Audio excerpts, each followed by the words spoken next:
What's going on, guys? Welcome back to another edition, your Monday night edition of the Evolution of Sports Talk Television. It's the Sports Web. I'm your host, Peter Blake. And how do we start off this show? As you know them, you love them, you got to have them. No roommates are in the building at this point. They ain't sleeping, but I'm about to wake them up. Bring your passion, bring your excitement. Just don't bring any nonsense. On tonight's show, we will have Rock Riley coming up here in a couple moments from WDAE, the Rock Stops Here podcast. Joe Bucs fan. I mean, where is this guy not? I mean, he was on. Where is he not on? I mean, he was on the Cannon Fire podcast with our good buddy there, Mr. Rep Matthew, a couple weeks ago. We'll get the latest from him, talking about Go Bucs, of course, what he learned from the owners' meetings, maybe some Rays talk. Sorry if you're a Rays fan, but they got swept by the Texas Rangers. There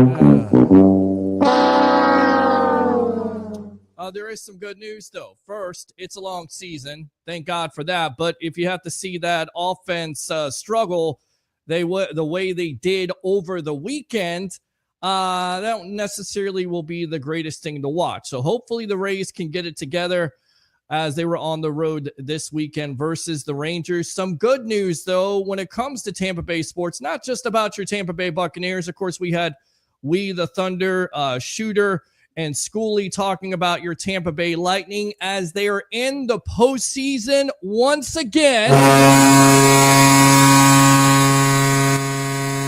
Thank you to the New Jersey Devils for taking care of business on Saturday versus the New York Rangers.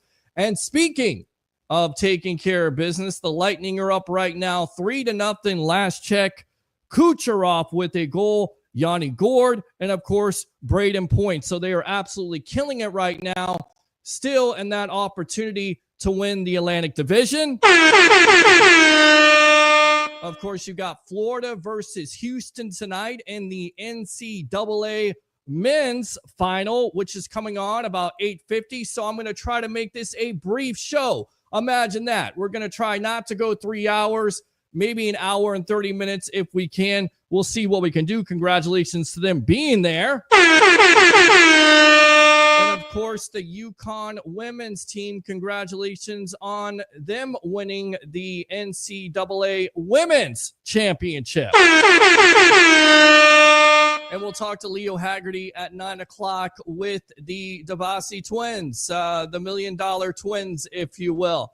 And as always, we'll take your phone calls because I'm pumped up tonight. I definitely want to talk to you, Bucs fans. 727-255-0391. It's 727-255-0391. So enough of the advertisements. Of course, we can go, 2 hours commercial free. We are open to sponsorships here on this show. Again, over 700,000, nearly 800,000 viewers for this show. So that's pretty cool. So if you want to advertise with your business, get on the horn. Of course, we'll get your commercial here on Facebook and, of course, all these other platforms out there, LinkedIn Live, X, Twitter, whatever the heck they call it, and YouTube. So without further ado, let's go out to the man himself, Mr. Rock Riley, a legend in the Tampa Bay area. Definitely, in my opinion, and a lot of people's opinion, on WDAE, has a new show on the radio. It's about time. He should be on radio. He should be on radio all the time.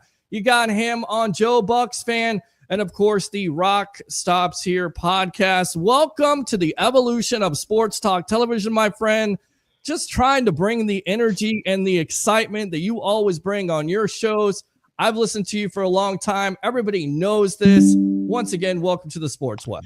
Always a pleasure and an honor. You're always bringing the enthusiasm. I mean, some shows that come on, I have more enthusiasm. Not this one. You got me beat, Peter Blake. Well, I'm trying to match that energy, but listen, you're the DNA of why we have you here on the evolution of sports talk television. We like to bring the passion. We like to bring the excitement, but we don't bring any nonsense, although there are some webheads and people who call this show that like to bring some nonsense. But let's talk about the owners' meetings. What did you learn? We heard from Todd Bowles, Killer Instinct. What is this? New year, new coach. I mean, talk about Todd Bowles and his attitude. Once again, welcome to the evolution. So it was interesting. See, what they do is at the NFL owners meetings, now they call it the annual meeting. They vote on a lot of different things, the kickoff, the tush push, whatever big changes are going to happen. But the AFC coaches on Monday morning, 7:45 at the Breakers Hotel till 8:15, they sit down at these big round tables, and it's very informal. And I was talking to Diana Rossini. She used to be on ESPN. Yeah. She's the Athletic now. She's going to be my guest tomorrow on the Rock Stops Here podcast. And she was like, I love it at this time of year because everybody is relaxed. They're not worried about losing the game, focusing for this weekend.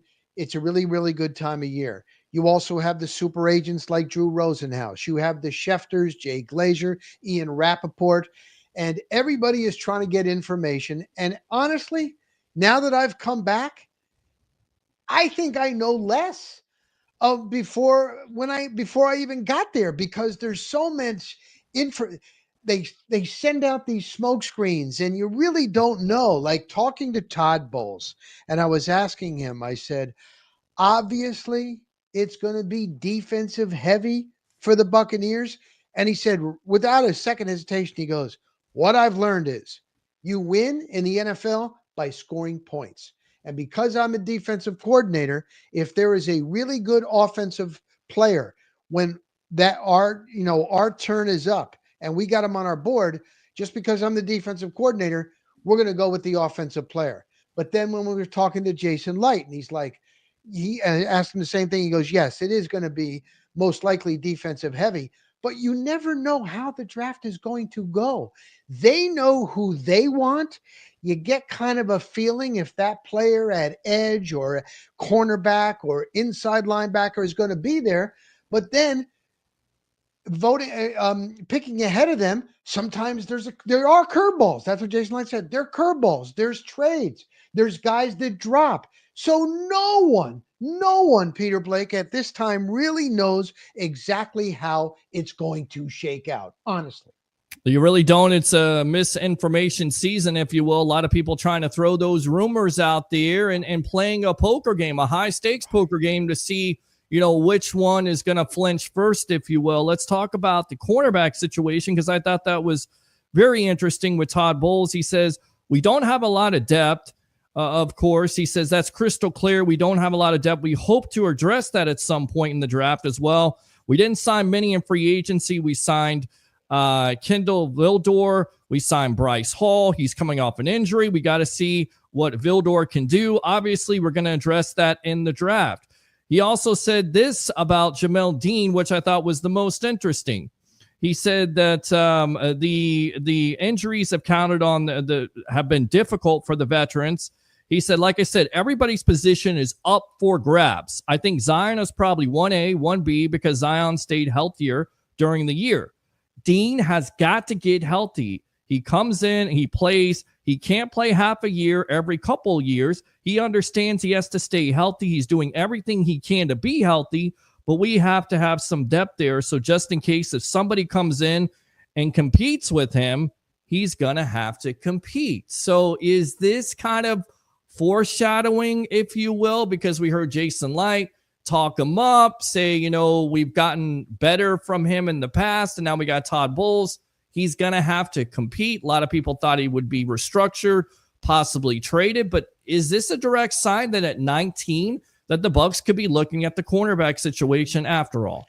It could be. Usually at number 19 of the first round, you usually don't go corner, more likely like an edge.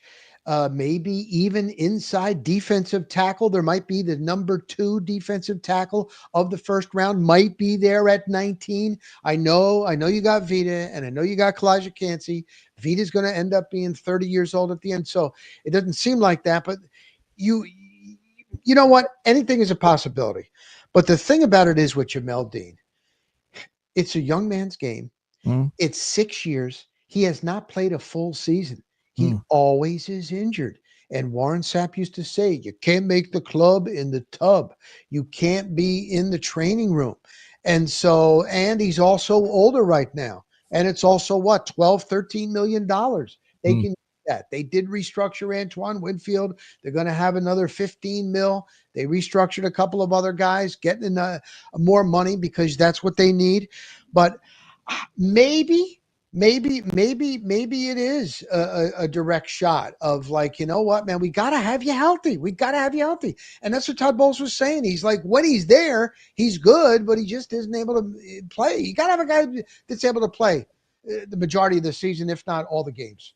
We talked about this a couple of weeks ago. Your sense was that if you go with somebody, because we talked about Jihad Campbell, about going with him, and now there's a possibility, according to draft pundits, that this kid could drop to the second round. So, and the Bucs only have 6 picks.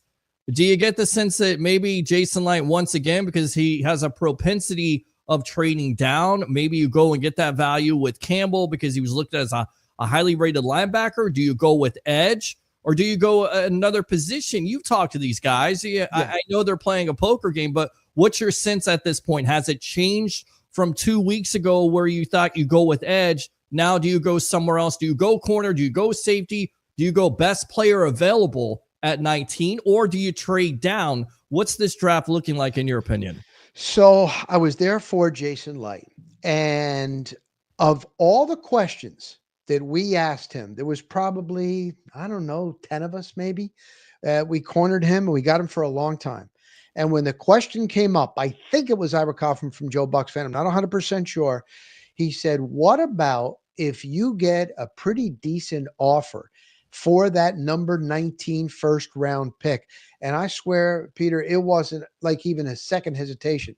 Jason Light goes, oh, I'd do that in a heartbeat. And I've done that before. And we would certainly like to do that. So, I mean, that is a possibility because he does like draft picks and like to stay young. And so maybe if they get an offer at 19, blows their socks off, then they would end up trading. So I think that is a possibility. Of all the recent years, I think more so this year than ever before. With all that being said, do you expect them to trade up because they don't have a lot of capital, but do you sense that, or is it more trading down in your opinion for this Bucs team? And the ones that I talked to, man, I haven't heard any talk about them actually giving up something to go a little bit higher. The team is pretty well stacked. You're looking for depth and you're looking for where you had weaknesses. Edge linebacker. You need more inside linebacker help. And at defensive back, safety, and at corner.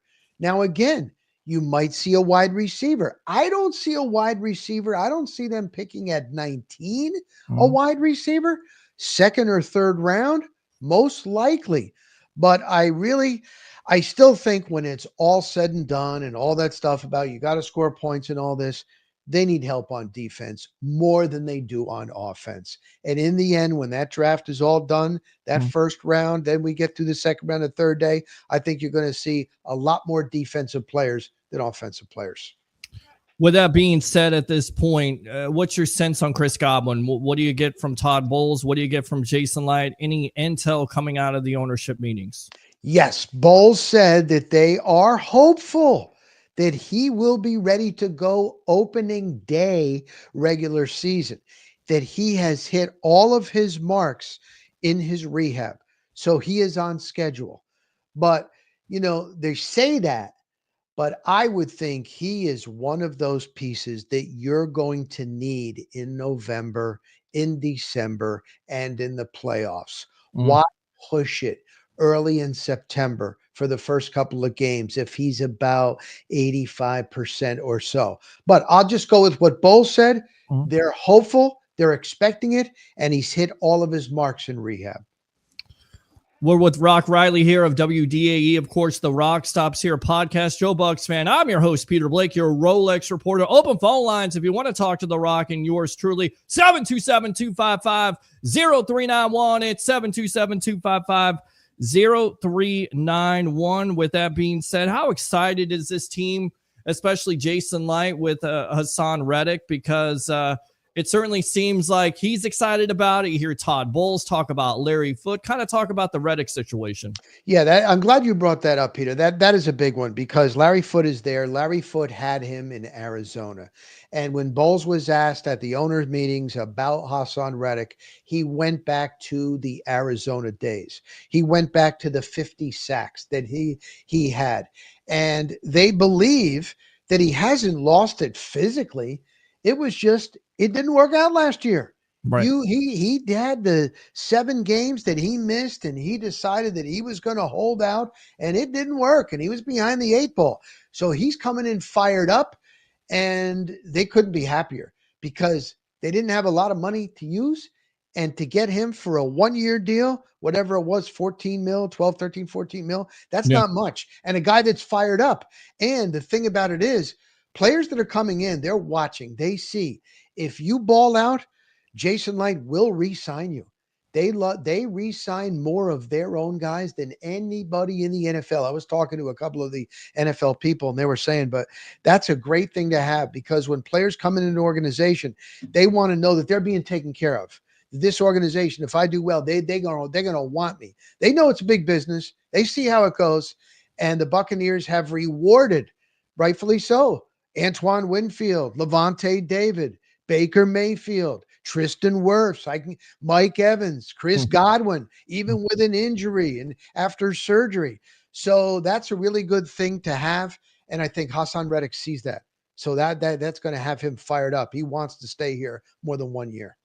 Yeah, I think so too. And I know there's a lot of Bucs fans that are down on the move because he's a mercenary. But if you pay that mercenary after he produce, I mean, what can you lose here? You get a guy that finally has the numbers. You're not saying, you're not looking at him saying, and I know there's a guy that they always mention here on Joe Bucs fan, long time ago, Michael Johnson, the Ghost Johnson. You got him from Cincinnati. You are paying him on potential. You're paying guys on potential. You're not paying this guy on potential. He's got the numbers. He had one bad year. He's going to be highly motivated. He's going to want to get after the quarterback. And I feel like this kind of goes to what Todd Bowles said, last week also. We'll be able to rush for, and we won't have to blitz as much. And I know there's a lot of Bucs fans that hate the fact that he had the blitz or he had to play zone. Do you sense that with talking to Todd Bowles, how excited he is to get there with four guys, get after the quarterback? Because we know how important it is. Ask the Philadelphia Eagles versus Patrick Mahomes. And oh, by the way, that defense versus Patrick Mahomes, the only touchdown they had was at TIA. Just saying.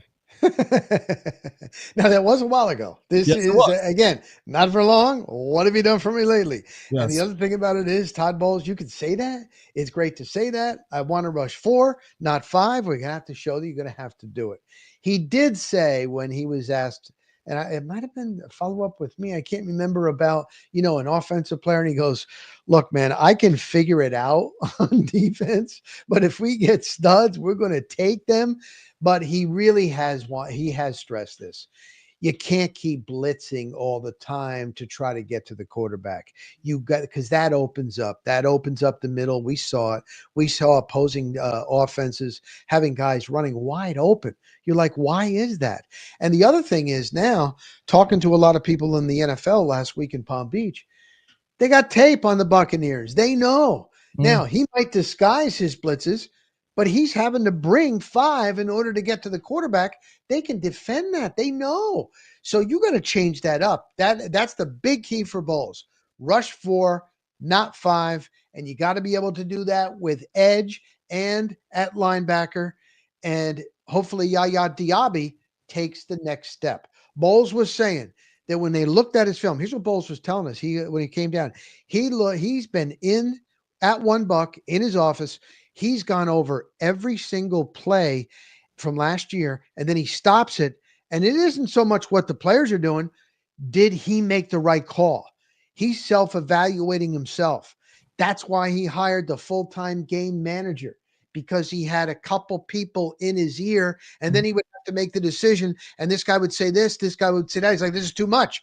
I got to have one guy. So this guy they got from Jacksonville was there 12 years. He's done this, and he's going to be the one guy to give his suggestion, and then Bowles will be able to do that. So the thing is, Bowles is trying to get better. And that's the number one thing that he came up with.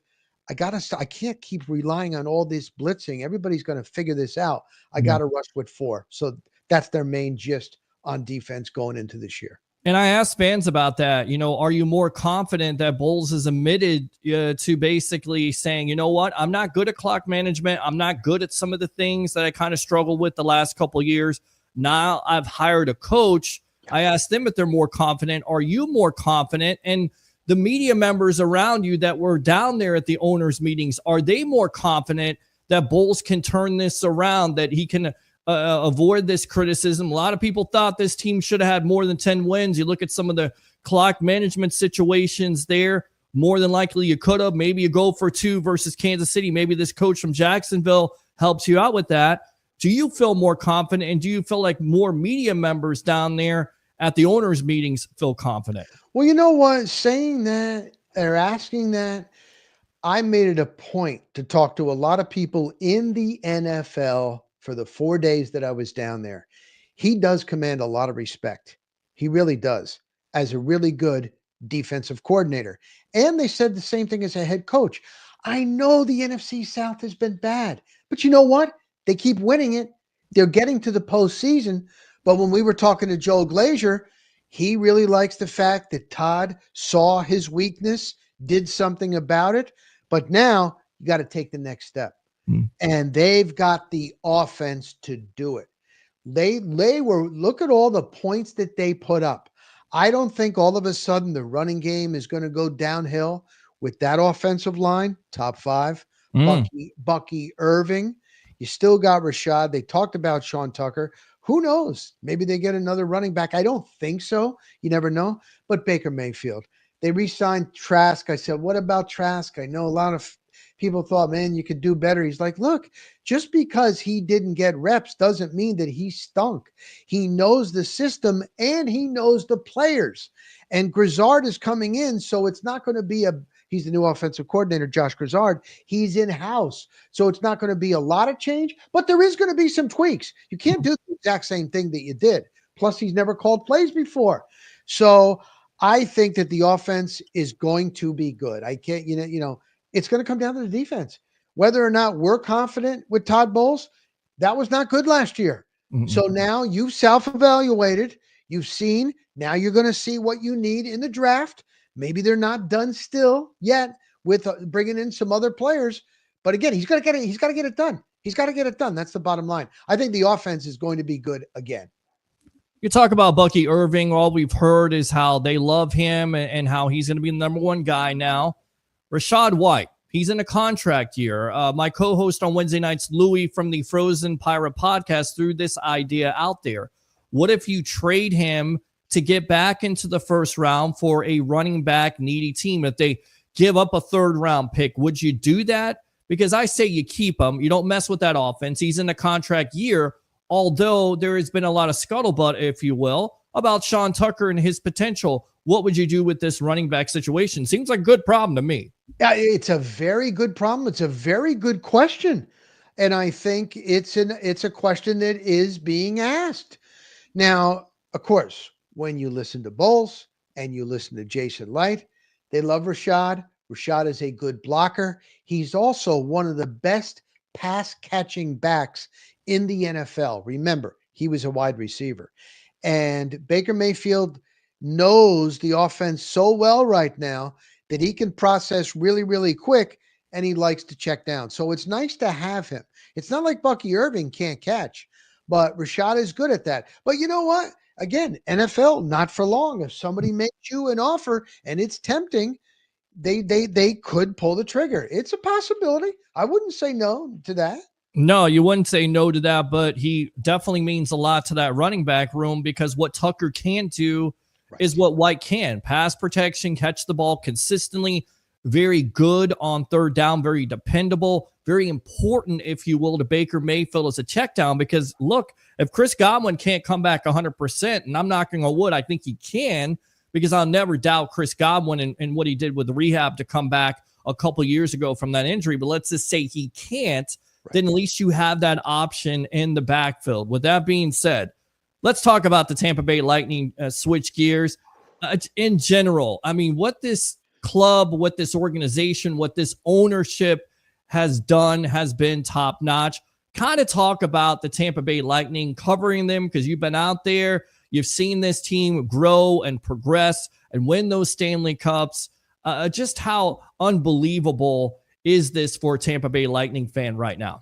I'm very pumped up for these playoffs. I think that they're playing pretty well. The only thing is just the consistency. There are times where they have these lapses, but overall, with Kucherov, with what they have the firepower to be able to score, but it honestly, it comes down to defense. It comes down to defense. You got a goalie, you got Vasilevsky, and you also have a coach that is one of the best coaches in the NHL. Mm-hmm. He has been there in big time situations. He will change out lines when a lot of other coaches in playoff time or in crunch time would be afraid to make moves like that. I would put my money on Cooper. They've got the veterans. You got Hedman as your captain. What Gensel has met, what they did at the trade deadline. I think we could have a long run. Now, I'm not saying that they're going to win it all, but I honestly think that we could have a nice little run here with some playoff hockey. And I don't know about you, man, but I am getting pumped up. I'm ready. And I'm ready too. And I'll tell you right now, the way Vazzy's played lately, I mean, you're not even giving up 2 goals a game, 1.90. You're going to win with that guy. And he's showing why anytime any time of the year, he could be the Vezina Trophy winning goalie because he's just that dominant. And as we all know, the regular season is different from the postseason. So if you're getting this type of effort right now, hopefully it carries over to the postseason. With that being said, let's talk about the Tampa Bay Rays. You've been out there. First, kind of a Debbie Downer. What do you make of this ownership situation? I've said time and time again, I feel like the Rays are not going anywhere until they change ownerships. They're not going to get a new stadium unless Stu is not the owner for this team. He has struck out as many times as, the catcher that used to be here. And I think the catcher used to actually get one hit. Stu has gotten nothing. I think it was Jose Molina, Jose Molina with his 118 batting average, or Dan Johnson. I mean, Dan Johnson at least got a home run, had a 118 batting average. Stu can't even hit it out of the park, can't even get a stadium, whether it's Tampa, St. Pete, or Timbuktu. Give me your thoughts on this stadium situation and ownership with Stu. Yeah, I was very honest on WDAE the other day, and I said I try to look at the glass half full, not homer. I'm not a homer where everything is positive. Right. And how can I have faith or confidence that with this ownership group that they're going to be able to get a stadium? It's been not 1, 2, 3, 4 different tries. The sale that they were going to put over Al Lang failed. Trying to go half the season in St. Pete, half the season in Montreal, failed. Ybor City failed. And now the Gaslight District right next to Tropicana Field in St. Petersburg failed. 17 years, 4 different attempts, all have failed, and we're at square one. So how can you be confident with that? Now, that being said, from everybody that I talk to, there are no other deals out there. People keep saying, well, they're going to go to Nashville. They're going to go to Salt Lake. They're going to go to Portland. Well, there's no stadiums that are signed, sealed, and delivered and being built. There's no other deal yet. I think that if he had a deal, he most likely would be gone. He would have to get approval from Major League Baseball. So listen, I was there when we cornered Stu and we talked with him for 15 minutes or so, opening day. And I just had to be honest. Like I don't have any confidence, and there's nothing else out there. So where do they go? I don't know. They're starting from scratch. That being said, the team itself, they've got arms. Their bullpen is good and their starting pitching is good. And they are expecting to get Shane McClanahan back. But the big thing is the run producing. Now, when they had that homestand, it was good when they started off. Yeah. But it was really bad in Texas. And now we're thinking, is this going to be the same thing? What I have learned, Peter, covering Major League Baseball for so long is it's such a long season. So you try, it's all we got to put on. Oh, we've had one away series and one home series. So that's all we got. So it's really hard to judge at this point. But after this weekend, it kind of looks like, well, pretty much like last year. Can't score runs, but you got decent pitching. Yeah, it's all it is about the Rays. They got it's like if you put a perfect team together, you got the Bucs offense on the Rays, and you got the Rays defense, right? But then you got a super team. With that being said, talk about the atmosphere and the excitement level from the Rays fans out there in Tampa, and kind of compare it. I don't want to kill Tropicana because there are memories there, but right. The energy, the excitement is different, right? Oh yeah, and here's the thing. With St. Pete City Council approving the $22 million by a 7-1 vote, they were on the hook for it anyway, but still they had a vote and they passed it 7-1. They're going to fix the roof. That work is going to start now. And there's going to be another $30 million to fix the inside. There's nowhere else for them to go.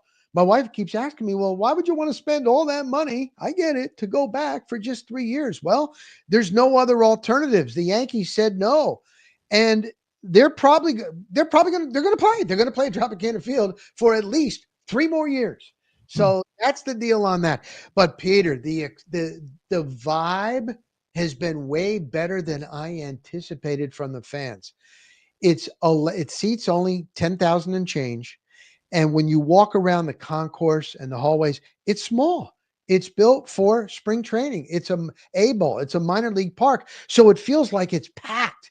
And then the fans are closer to the action than any major league ballpark in America.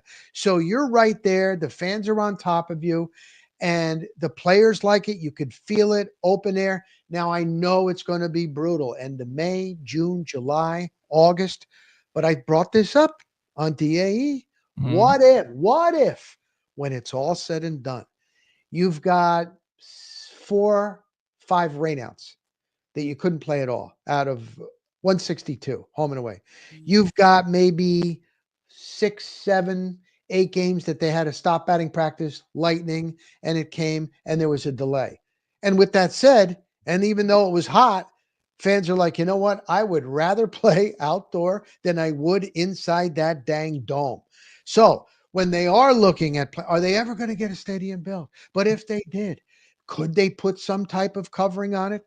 Could they scratch up enough for maybe a retractable roof? I don't know, but just I've covered them from day one, and the vibe being outside, it's just different. Fans were loving it. I made 2 different trips back and forth each day to my car, put my gear back, came back over. You park at Raymond James Stadium on the grass, and then you walk over the bridge over Del Mabry to get there. And fans are hooting and hollering and walking, and you see Del Mabry pass, and you get into the stadium, and they're loving it. It's just a different vibe. It's blown me away, honestly, Peter. It's good stuff. I love that, Rock Riley. 2 more questions, and I'll get you out of here on this. Of course, the Glazers have talked about renovating Raymond James Stadium, which I think is a far better plan than what Stu is trying to do with 10 years for Tropicana.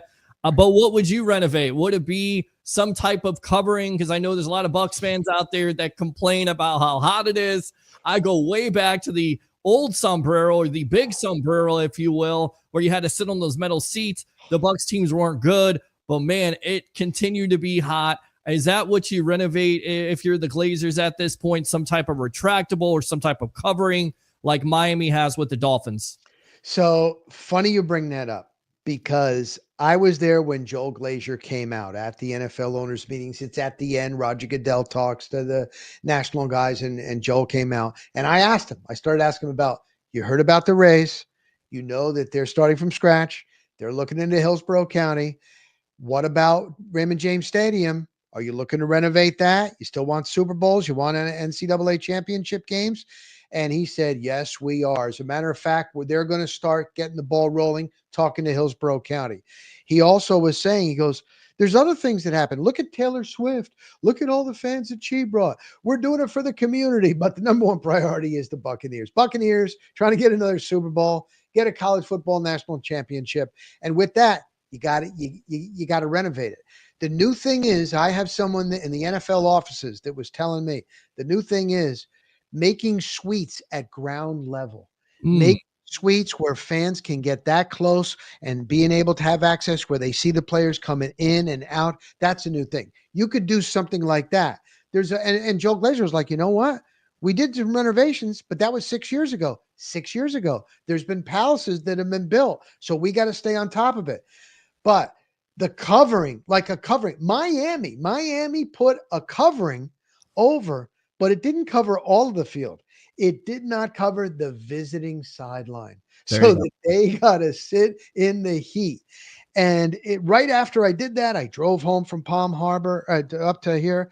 And I went out the other day to my local sports bar, and 4 guys were sitting here talking about, oh my God, it was so hot in September. You know what I did? I saw a beer tender. I said, beer collector, come here, give me a beer. I poured it over my dang head. Another guy goes, I gave up my tickets because it was so hot in September. And it's funny, I just talked to Joe Glazer about that. So who knows? Maybe they will look into that, because that's what I get from a lot of fans. They like going, but they cannot take those September games.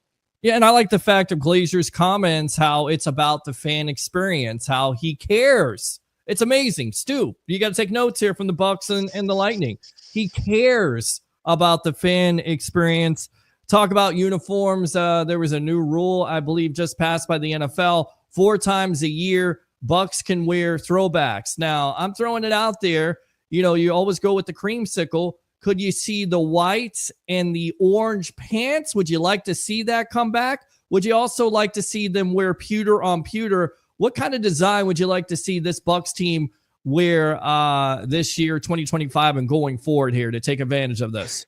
You know what? Like that is different. The orange pants and the white. That's way back. That's Sam Weiss days. It's a new day in Tampa Bay. That is way back. Now, here's the thing. If they did that and then they lost, fans would be in an outrage, in an uproar. But Joe Glazer was asked that, and he did say that they're looking into something. He didn't want to give anything away. I think you will see a different variety, maybe even this year. Also, he was asked too, Peter, about the Ring of Honor. And he said they didn't have one last year, if you remember. And he goes, we'll talk about that. So I don't know, that they're in the marketing department. I was at the NFL press conference when they came out with all the countries that they're going to. There's possibly going to get this. They're in the Arab Emirates right now. There's a possibility there's going to be an NFL game in Dubai. They're having an NFL game in Australia this year. They're having a game in Dublin, Ireland. They got a couple of games in London. They're going Mexico. They're going to Berlin. The fans, what about fans of their teams? They don't care about that. That's just money, money, money for the NFL. All fans care about is don't take away one of our home games. Who are we getting in the draft? Who do we get in free agency? How good are we going to be? But all that is open and a possibility. And I think when Glazer had his eyes open, I think you're going to see a little variation in uniforms this year. I think it may be the white uniforms might be white on white. I know there's a lot of people who hate the Bucs when they wear white. They should wear more red. They should wear more creamsicle, if you will. A lot of people hate the creamsicle uniforms because, by the way, they haven't won a game since they beat Aaron Rodgers with Josh Freeman. And I believe, what was it? His rookie year. Oh my God. It's that far. It goes that far back. That's what we do here on the Sports Web. Rock Riley, go ahead and promote yourself here on the Evolution. Yeah, you can follow me on all my socials at Real Rock Riley, RealRockRiley on Instagram and on Twitter or X, Rock Riley on Facebook. That's the easiest way. And then find out what's happening, where I'll be, and what's cooking. Love it, man. Good stuff as always. Rock Riley, WDAE, the Rock Stops Here podcast. Joe Bucs fan, of course, his friend, the Sage of Tampa Bay, Ira Kaufman. We're going to have him back on here maybe before the draft. Who knows? Appreciate the time here on the Sports Web. You got it. All right, good stuff there. Rock Riley on with us. Open phone lines if you want to talk about any of that. 727-255-0391. It's 727-255-0391. As we'll come back to the one shot right there, we'll go out to these comments. As always, the Tribal Troll getting us kicked off right there with first again. Appreciate that. Acknowledge me. I'll just do this because I know what's coming because you're going to troll. So let's go ahead and get it out of the way. We're going to get out of the way. The Green Queen herself there on YouTube, who's given us YouTube super chats before, Miss Darlene Emanuel. Appreciate that. Happy Monday to you. Let's go out to Mr. Williams. Hello, Peter Blake. Bring the excitement. Bring the noise. That's totally different, but we'll go ahead and go with that, Mr. Williams. You've only been watching the show. Bring the excitement. Bring the passion. Bring your excitement. Now you're getting me mixed up. Just don't bring any nonsense. He did get that one right, but maybe we'll go with that. Bring the excitement. Bring the noise, but don't bring any nonsense. Of course, the roommates and some people would agree with bring the noise because I bring a lot of noise when I'm on this show. I hope it doesn't hurt your ears out there as you're watching here on a Monday night on the Evolution of Sports Talk Television. Evening peeps, let's go Bucs, Cubs, Lightning, and WWE. Well, he said let's go Bucs, so let's go Bucs. Let's go Bucs. How about them Bucs, baby? Let's go Bucs. All right, there you go. Tim says, good evening, Peter. Good evening to you. Oh, yeah. Let's see. Go Gators. Well, I will let you have that tonight, seeing as they are in the NCAA championship right now versus Houston. So congratulations to all you Gator fans out there. Yes! Still hate you because I'm a Florida State fan. Just saying. Even though the basketball team didn't do very well at all. This guy sucks. Or the football team, for that matter. Maybe the baseball team will do something this year. Who knows? I got to make up for something at this point. But good for you, Tim, out there. I hope I'm not rooting for the Gators because, again, I'm a Seminole homer. But it's good to see them there. We'll see if they can beat Houston. I picked Duke, and I picked Florida, and I don't know how Duke squandered that lead. What a choke job that was. Wow. By the way, kids, not a basketball guy. I talked some basketball on this show, played a little bit of it, tried to play a little bit of it. But listen, fundamentals still count in the game of basketball, whether it's college, pro, G League. You have to make your free throws. If you don't make your free throws, well, guess what happens? Then you end up choking like Duke. This guy sucks. And then you have to also play defense, which Duke didn't do much of in that game. And if the other team plays defense, you can't foul because that's not good either. There you go, Cooper Flag. Thanks a lot for nothing. You ruined my whole Final Four bid there because I had the Final Four brackets done, and I was waiting for Duke to win it all, and I was going to look like a genius. I was going to come on this show and pat myself on the back. And guess what? I'm not doing anything with patting myself on the back. Shitter! Exactly. That's what a lot of people say. You don't know. Just stick to football. Stick to talking football here. But we're not going to do that tonight. We'll talk NCAA women's basketball Final Four, which came to town. I thought the games were not very competitive. I don't know about you, but the two best teams played, and it showed that UConn obviously is the best team in the country with their national championship. Yes! Yes. Yes! Easily. Not even close. Bill Apgar says, cool. Thank you very much. Ooh, Appreciate yeah. you, as always, as we wait for Leo Haggerty to come on here about 9 o'clock with the DiBiase twins. Yes. Don't adjust your screen, ladies and gentlemen, especially you ladies out there. Those are not the two same guys. They are different. They are twins. Go Bolts. Absolutely go Bolts. Love that. Vazzy is showing out that he is. Christopher Cole. Orange, white on white. What do you think about that? Yes. Let's go out to Recon Scout. Thanks, Rock. Yeah, he absolutely killed it. Ooh, yeah! Does he not kill it? I mean, honestly, we got some of the best guests on this show, whether it's, Rock Riley, whether it's the media icon, TJ Reeves, whether it's Leo Haggerty, whether it's JP Peterson. We got some damn good guests. Do we not? Do we not? JC Allen killing it. Harry and Ray, when they decide to show up whenever they want to. Because, Harry, I love you, Harry. I know he's probably working right now, but I'm going to tease him anyway. He's kind of act like a diva wide receiver, like he can show up whenever he wants to. Right, Harry? He's going to kill me for that, but that's okay. It's worth it. All right. Yes, and I did eat a Taco Bell. Thank you very much. The Baja Blast is worth it. Don't worry about me drinking soda because that's like my first soda of the week.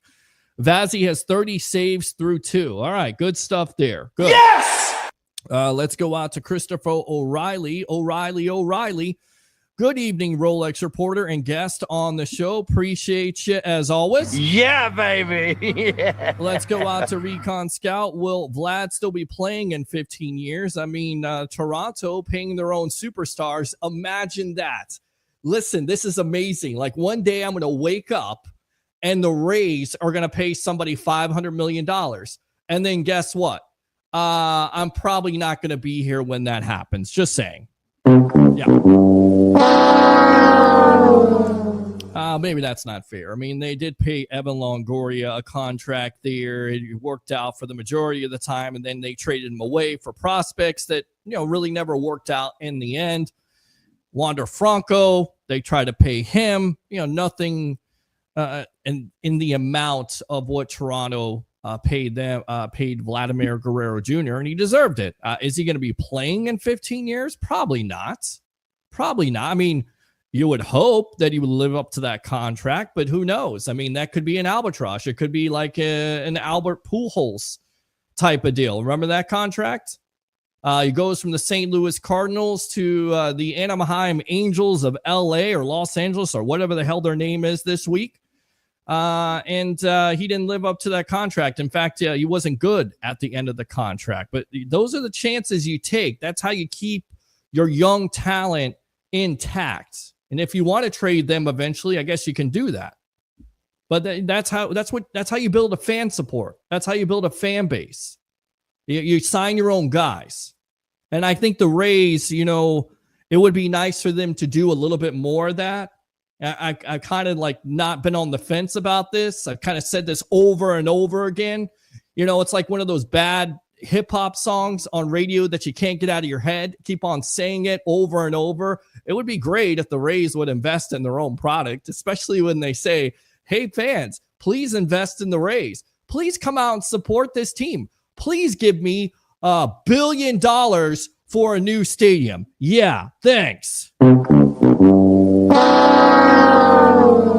Let's go out to Chris. I'm just absolutely destroying the Rays tonight. By the way, a sweep is a sweep. We saw the same problems like last year. Runners in scoring position, guys not able to get the timely at bats. But again, it is a long season, so everybody don't freak out. They had 2 good series versus the Pirates and the Rockies. People go, well, this is what the Rays are. They're playing good teams. Just settle down. They're going to be okay. Hopefully, some of these players in this lineup can step up. And if not, some of the players that are hurt right now, namely the shortstop, which I'm not going to try to pronounce his name because I'm most likely going to butcher it, will be back. And you will never have to hear from Taylor Walls ever again. Because defensively, yes, he's sound. Offensively, he stinks. He absolutely stinks. He's terrible. And it's not going to change. He's not good.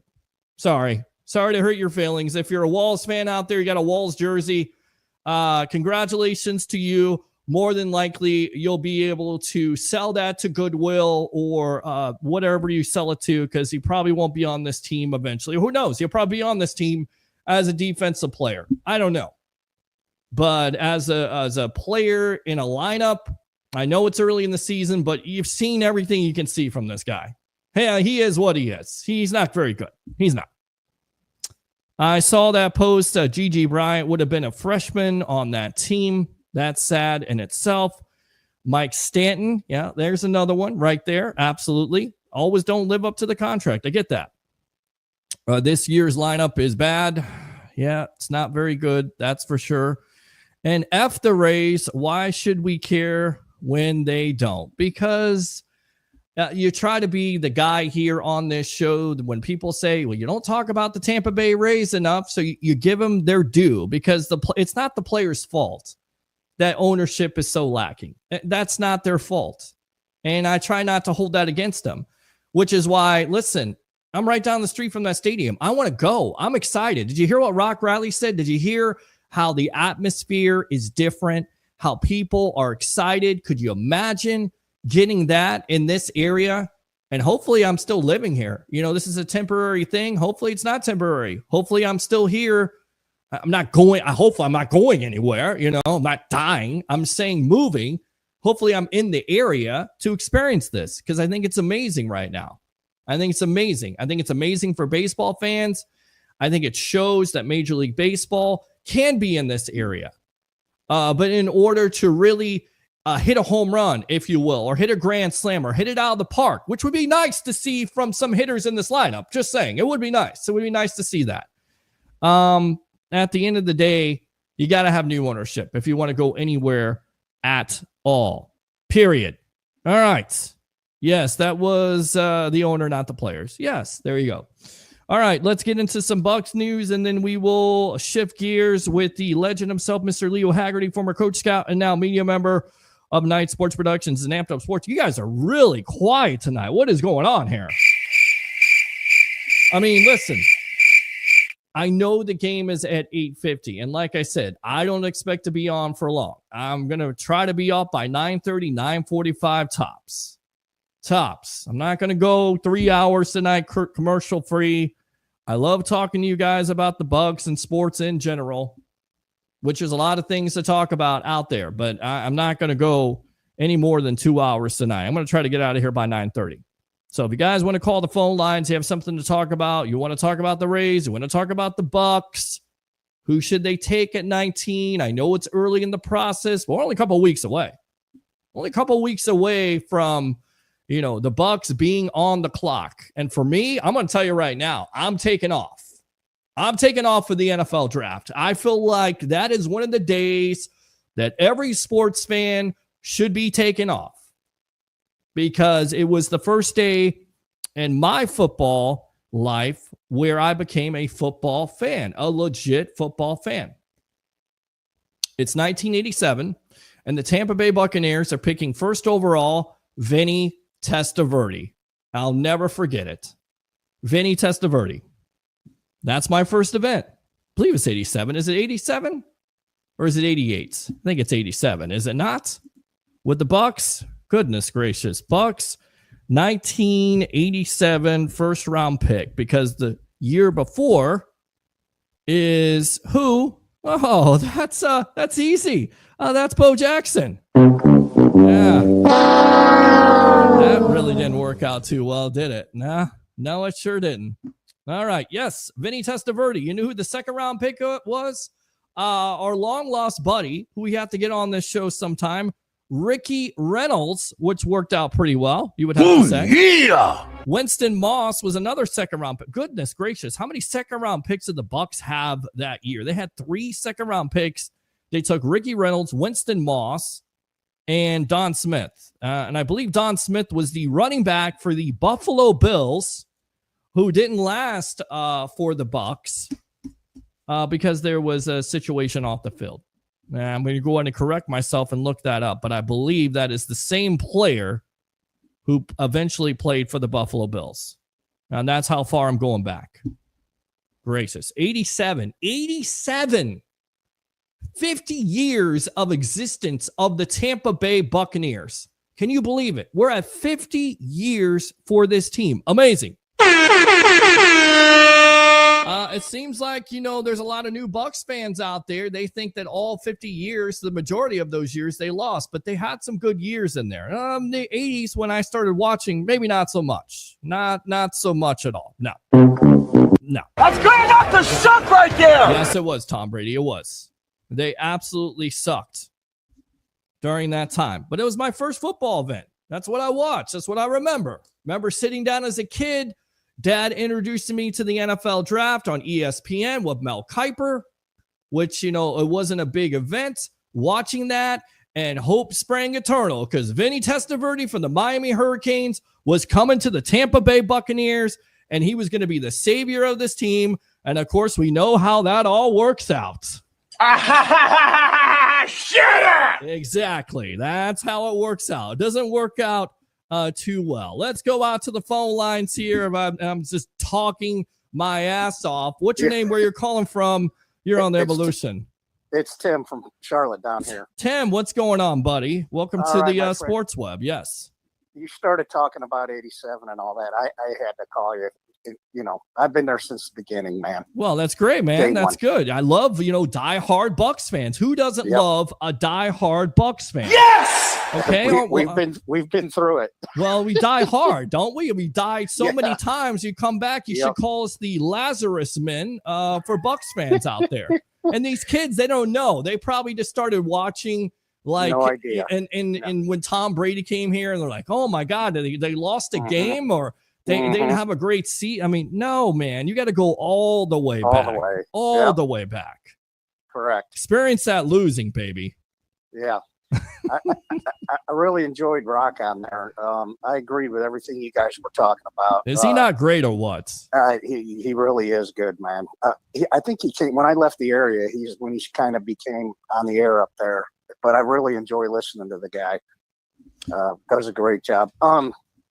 You guys were talking about the draft. Yes. And I don't see him moving up at all.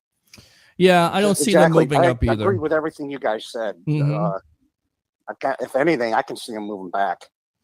Well, yeah, and the more I think about it, what Jason Light does and what his what his his organization or what the people that he has around him, which have did a tremendous job last year. I mean, who could have a better draft class than what the Bucs had? Bucky Irving, Graham Barton, Tyke Smith, all the contributions there. Devin Culp. I'm missing some people, but Jalen McMillan, the contributions in the later rounds. And Bucs fans, you can't criticize Jason Light and crew for what they did last year, because the majority of those players you draft are big time contributions, big time contributors. Yes, there's the word I'm looking for. Thank you.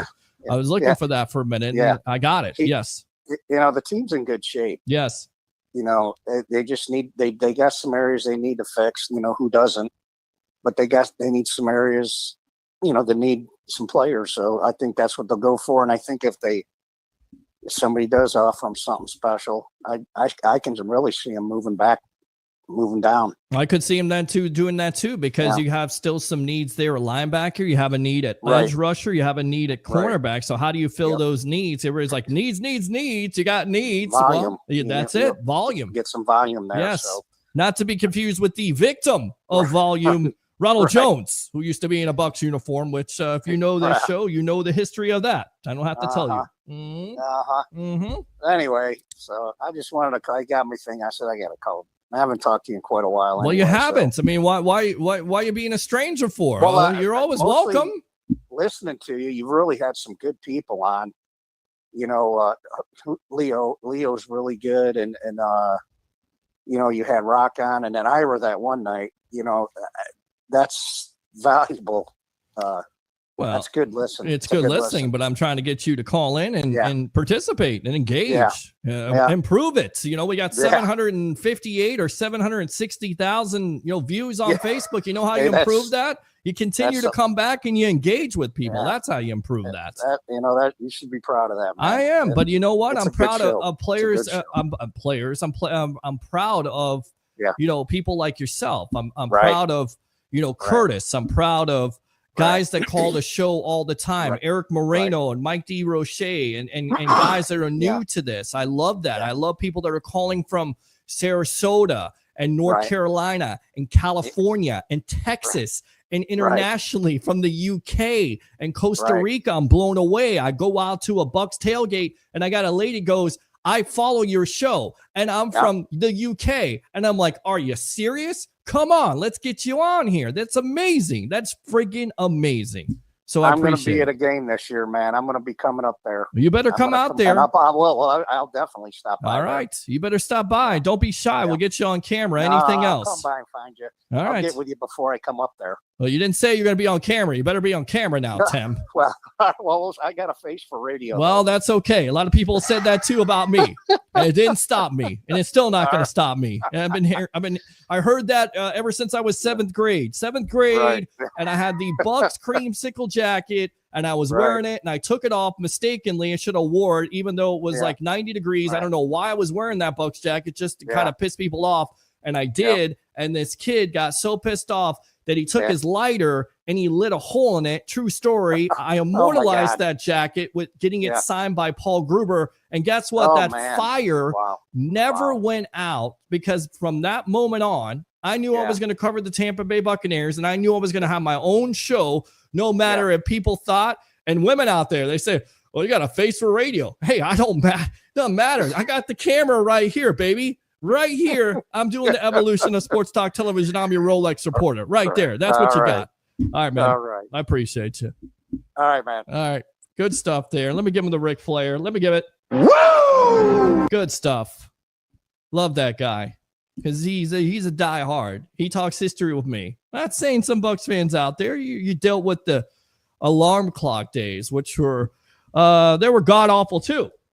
F you, yes. F you, yes. F you, and F you. Peace out. I'm going to go have a Guinness. Most people were saying that about Greg Schiano, those uniforms at the time, getting Darrelle Revis and playing him in zone defense. But let's not go down that road. No, let's go down this road right here.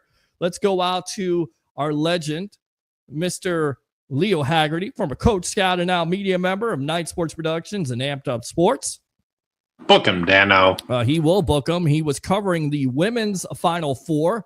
I know he was eating a lot. He told me that I missed out on what did I miss out there on Legend? Welcome to the evolution of sports talk television, because I was kicking myself because for some reason, ever since I turned 46, I went from like Captain America to like the old, no offense to old people out there, the old Captain America where I can't stay healthy. Welcome to the evolution. I'm 71, Peter, and you're talking about Captain America. I mean, I'm pretty much the old Captain America. Yeah, you missed out on the lava stone out at Black Rock. Oh, sounds so good, man. Sounds so good. How was that? What did you have? What were the trimmings like? I had a baked potato the size of your two fists put together. I took half of it home. I had half of the green beans, ate all the steak. I just had a 6-ounce. But they gave me, Peter, like 6 or 7 buy one, get one. So I think we're going out there for lunch a couple times. I think we definitely need to make that our place. I know Outback, nothing gets Outback because I love Outback Steakhouse and the bloomin' onion, if you will. But that stuff sounds great. Now, with that being said, let's go ahead and get on the DiBiase twins, the $1 million crew, if you will. Let's go out to Mr. Angelo right there. Ladies, don't adjust your TV. They're twins. Angelo right there. Let's go out to Gabriel right there. There we go. There's the crew back on the evolution of sports talk television. Great to have you guys back. And let's talk about it. Let's go through the women's Final Four. Leo, you want to start it off? Yeah, I'll tell you what. And folks, remember, that's not an AI image. That's 2 people. So, guys, I'm going to hit the big question right off the bat. What was the selection committee thinking not making UConn number 1 seed? I don't know, man. I think they got worried that of how good, the SEC is done really well. Pac-12 with UCLA and SoCal has done really well, and I think they saw a couple losses early from UConn. Tennessee beat them in the SEC, and Southern Cal beat them early, and so I think maybe that scared them away early. But man, they certainly used it to their advantage, didn't they? Yeah, they did. Gabriel, right? Yeah, I think he hit the nail on the head. I think the SEC was pretty tough with Texas and South Carolina, both very, very worthy. And I mean, I feel like UCLA was up there most of the year too. And it could have been some of that, like Alabama went through in football. So many times they're ranked right up there. Maybe they decided to give somebody else a nod for once. But it definitely seemed like they played with a chip on their shoulder. Oh, absolutely. And you know what I couldn't figure out was every game they won was by double digits. They never had a close game that they won. It sounds like Duke. Duke was 1-3 in games of 5 points or less. And guess what? Clemson was right in the middle of that. Mm-hmm. I tell you what, I'm going to sit here and watch the Florida-Houston game, which I expect is going to go down to the wire. But with 12 national championships over the span of 30 years, is Gino Auriemma the GOAT of not just college women's basketball, but of all collegiate basketball? Wow, what a great question, Angelo. Yeah, hard to argue, man. He's got rings on his toes now. I mean, it's 12 is the standard, and so it's unbelievable, and I would say that he is. This data doesn't lie, so the 12 doesn't lie. So I would say I think he is. Yeah, I agree. I think he's definitely the go-to the women's game. I don't know if he gets appreciated much for what he's done for the game and to see the game, how much it's grown, and since he's been there, for 40 years now. And I think I'm right in saying he's got 12, and there's only 11 other schools that have won a championship in women's college basketball. He has 12 to himself. It's pretty remarkable. Yeah, it's amazing. And I'm going to throw this out at you guys. Do you think that Texas Their last Final Four appearance was in 2003 when Jody Conrad, who's still alive at 83 down in Texas, and UCLA making their first appearance. You think that affected their play? That stage was really bright for them?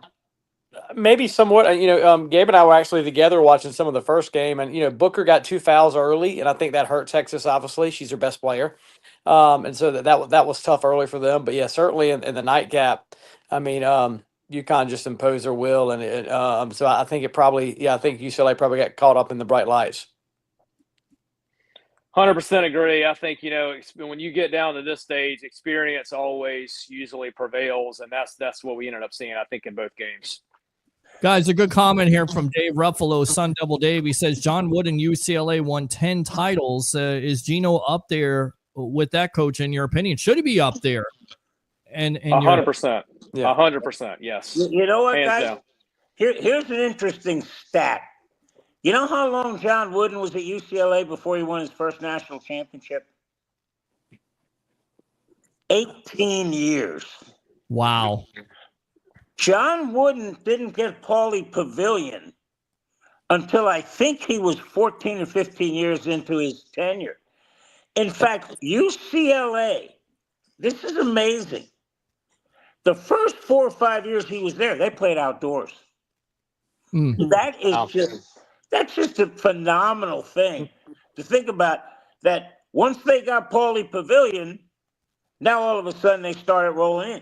And that's going to lead to my next question, guys. And, Angelo, you're just going first tonight because we're going to just make it alphabetically. It's been 9 years since since UConn won their last national championship. There was talk with the portal and the NIL that the game had passed Gino by. Has this silenced his critics?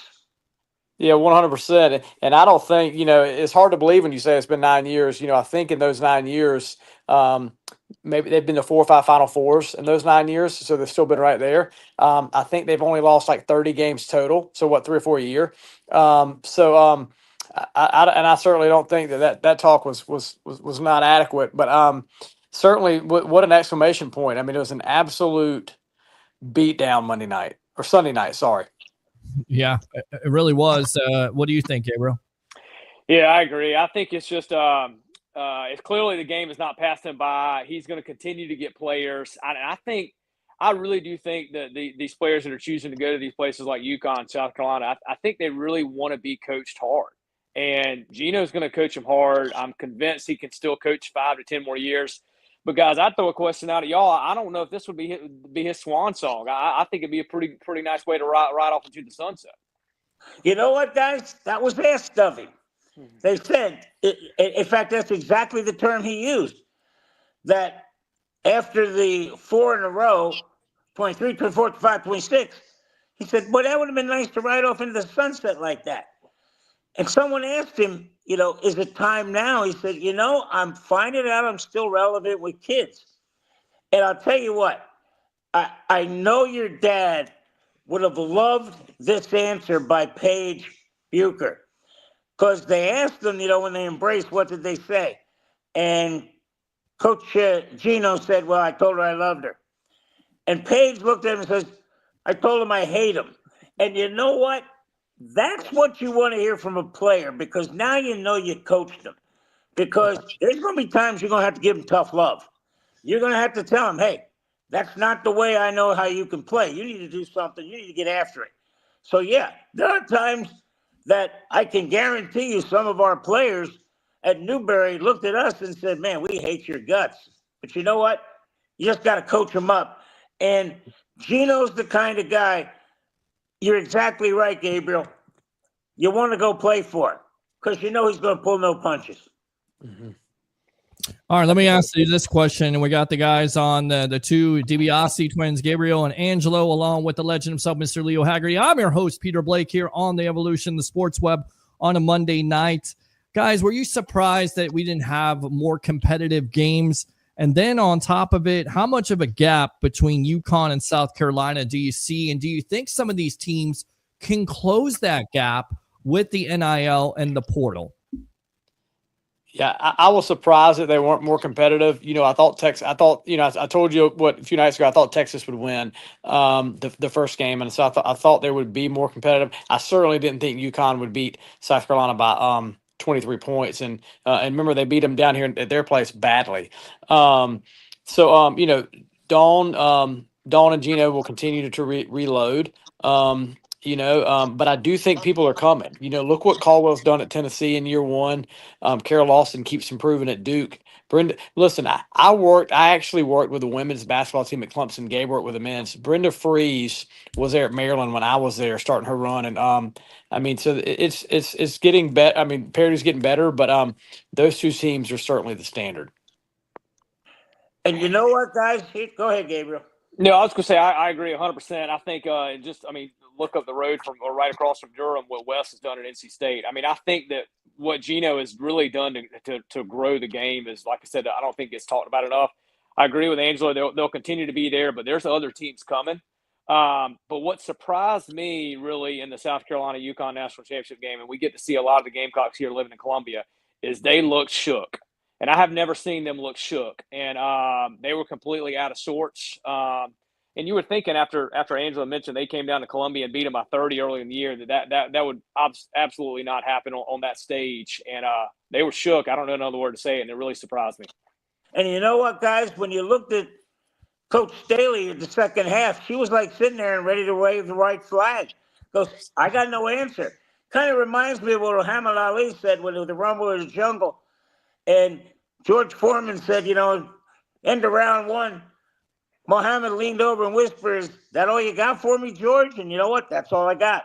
And you know what? South Carolina, that's all they had. And I'll tell you what, guys, here's the one thing that amazes me.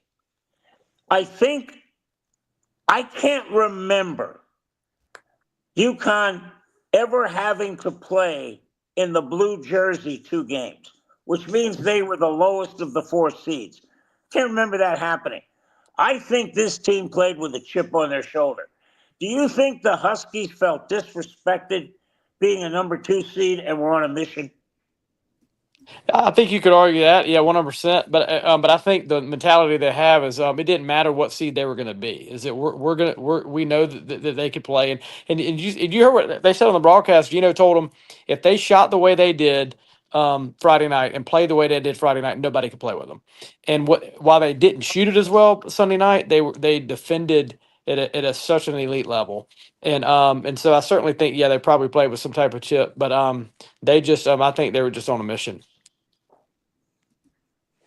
Yeah, nothing I can really add. They just, I think Gino mentioned in his post-game interview about they had a preseason scrimmage and lost it. He didn't know if they'd win any games, but I don't get to watch a ton of them throughout the year, but it just really seemed like these, specifically the Sweet 16, Elite 8, and the Final Four, they just completely gelled.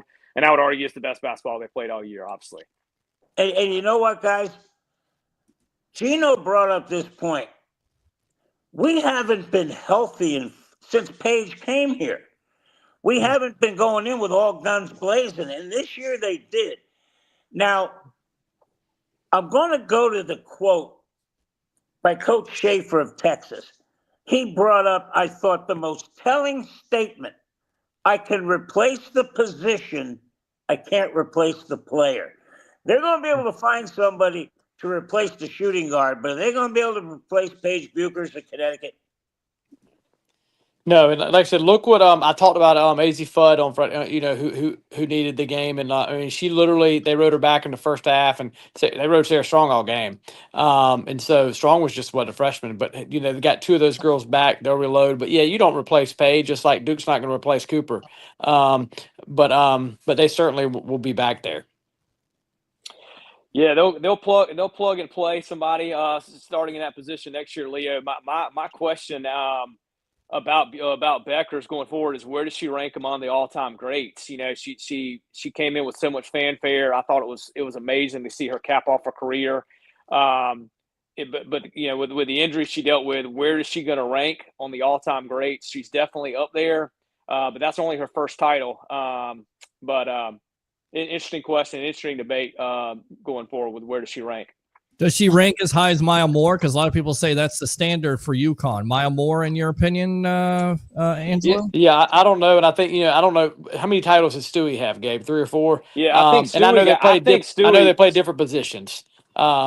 But yeah, that's a great question, Peter. I think Maya, Paige just had such fanfare coming out. She was more hyped than Maya. Obviously, got hurt, only won 1 title, still went to some Final Fours. But that's a great question for debate. Maybe Gabe and I can come down there to Tampa on the buy one get one and have some drinks and talk about that. Absolutely. That sounds Yeah. good. What do you think?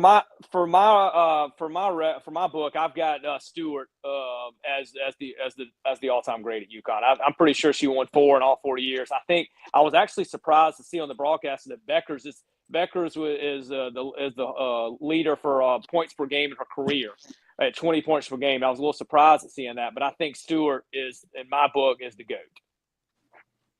I got to agree with you there because they would play South Florida every year when they were in the Big East, and it was embarrassing. I mean, South Florida was pretty darn good, and they were getting beat like 90-30. Yeah. I mean, it was just like, it was women against girls. It really was. And listen, they talked about the ratings being down from Caitlin Clark not being in it. Who do you think the next eventual superstar is? A lot of people say, Juju Watkins, if she comes back healthy. But in your opinion, who's the next big superstar that can make those ratings go up again like Clark did? Or is Clark an anomaly, Leo Word, in what she did the last couple of years for women's college basketball? Angelo.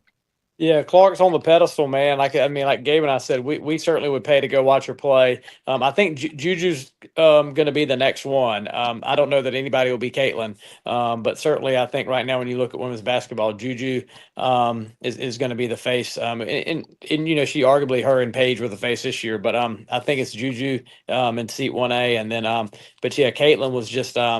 I'm reading articles now about Caitlin, ready to watch the WNBA. So she's just really like just a generational man, once in a lifetime. Gabriel.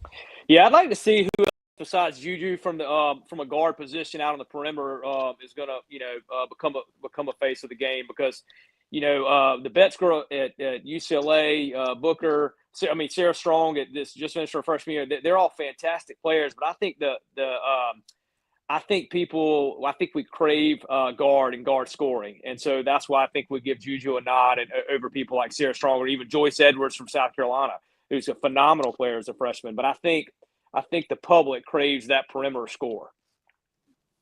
Leo, you want to finish out here? Yeah, guys, Notre Dame, their best player goes in the portal just to see what she can make. The fact that you can probably make more money staying in college than you can going to the WNBA. What does that say about the WNBA? Yeah, the starting salary I think Gabe talked about last week was under 6 figures, and I've known for a while 75,000.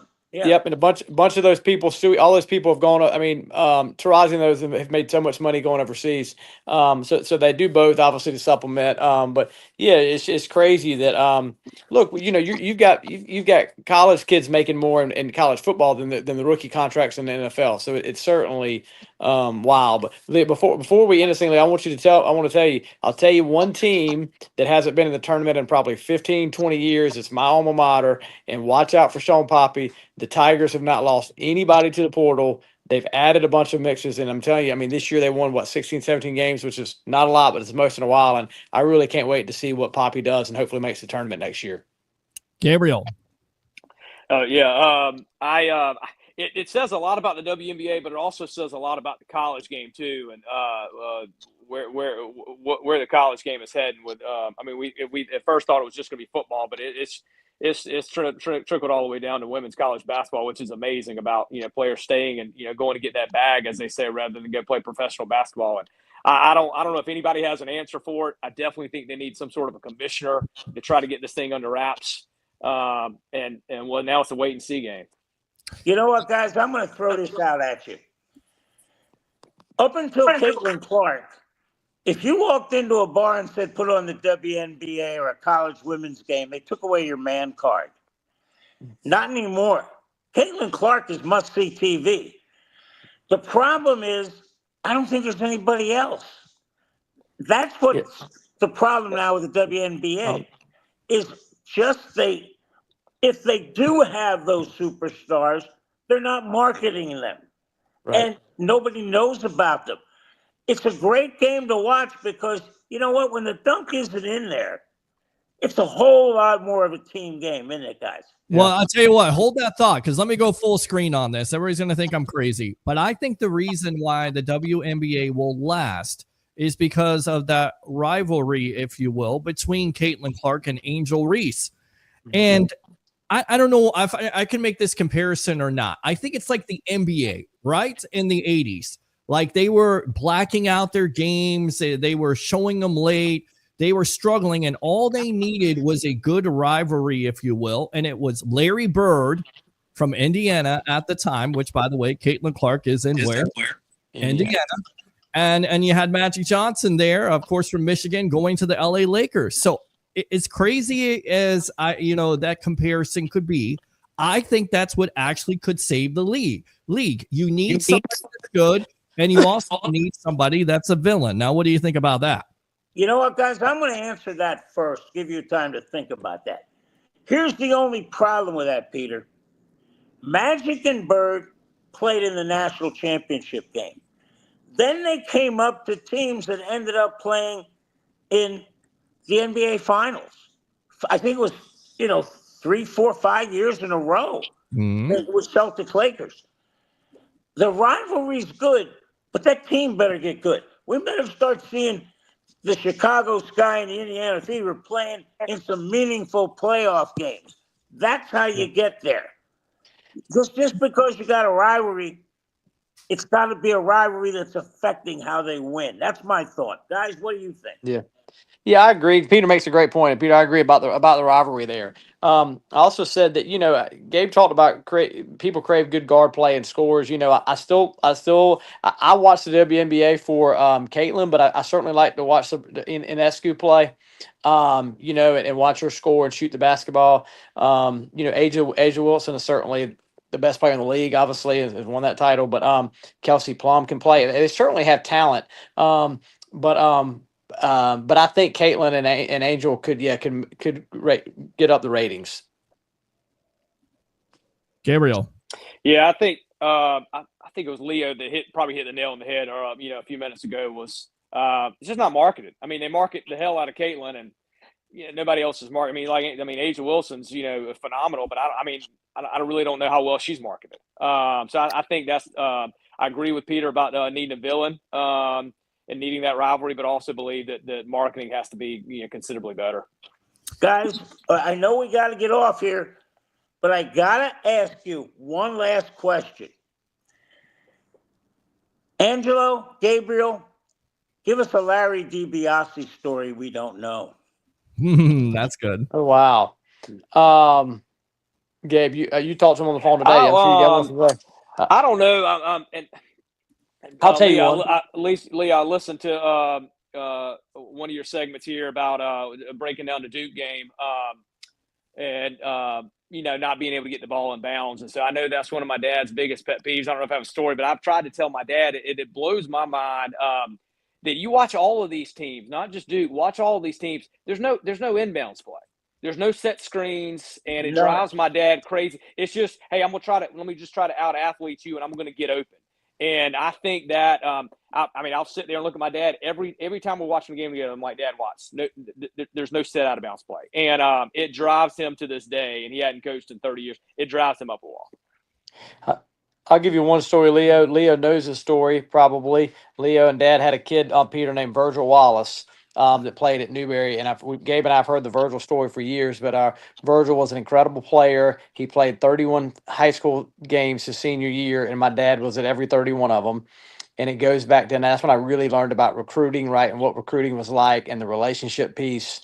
And you put in all that time, and it still might not work out. Virgil might have not picked Newberry and my dad and Leo, but Virgil came. Virgil had a hell of a career, and they have kept up, and so it just shows you about how the relationships in life. I mean, look at the relationship that my brother and I have with Leo. We know Leo's son. Like I said, hopefully Peter sends me a Baker Mayfield jersey. I'll wear it. And so the relationship piece is so important to my dad. Absolutely, Yeah. my friend, you got it. And Leo, anytime you hang out with Leo, you know that you're going to eat well. So anytime you guys come down, we definitely got to have lunch or dinner together and meet up. And it's been great talking to you and having you here on the Evolution. And don't be a stranger. Angelo, go ahead and promote yourself, my friend. Hey, absolutely. Hey, look, I've been inside Raymond James one time, and that was the 2016 national final that I'll never forget as long as I live, when Renfro caught the ball. But listen, Tampa's a beautiful place. I actually came down. I'm a school administrator, and I came down for a conference about 3 years ago. Stayed down on the water near the arena and all that stuff. And what a beautiful place! I had no idea that that it was because when I came for the championship game, I never saw that part of town, and so I'd look forward to coming back. Gabriel. I'm going to just ride on his coattails, man. You know how those school educators are. I'm just going to ride on his coattails. Absolutely. Hey, guys, when I get up there, we definitely have to hit the P. Get you and the two of you and your dad out. And us old guys, we're going to want strokes, though. You know that. Yeah, absolutely. Let's do it. All right. Take care, fellas. Appreciate thank y'all so much. Good night, guys. Thank y'all. Safe. Appreciate you guys right there. Let's come back to the two shot here with Leo Haggerty. Give me some final thoughts, because I want to get off the show here so I can watch this game. I'm interested in it, even though I've said and I admitted that I'm a Florida State honk, and we learn from these guys. They're both Clemson. One's for men's and one's women. So we definitely got to have them back on. Maybe give us a scouting report, enemy report, if you will. Hopefully Florida State can turn it around. We'll see with their new coach there. But give me some final thoughts here on the Evolution of Sports Talk Television on a Monday night. Well, you know what, Peter? Connecticut was everything that was advertised and more. I mean, that they were on a mission, literally. Page was going to get that national championship. And it wasn't just her driving the engine.